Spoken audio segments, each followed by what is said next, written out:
এখন হাবিত এটা শিয়াল আছিল। শিয়ালটোৱে এদিন বৰ ভোকত আছিল। সি আহাৰ বিচাৰি গৈ থাকোঁতে এজোপা আঙুৰৰ গছ দেখিলে।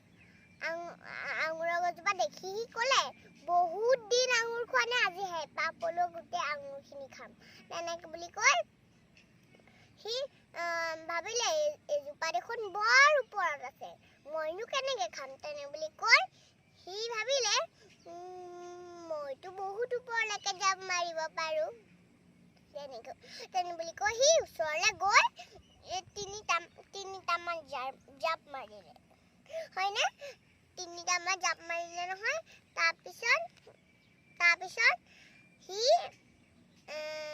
জাপ মাৰি থাকোঁতে সি এটাও খাব নাপালে। সি ইমানেই ওপৰত আছিলে। সি ক'লে, মই দেখোন এটাও খাব নোৱাৰিলোঁ, এতিয়া কেনেকে খাম মই? মোৰতো বৰ ভোক লাগি আছিলে। তেনে বুলি কৈ সি ক'লে, এইবোৰ টেঙা আঙুৰ মই নাখাওঁ যা। তেনে বুলি কৈ সেয়া আমি সাধুটোৰ পৰা কি শিকিলোঁ বাৰু? আমি কেতিয়াও এলাহ কৰিব নাপায়।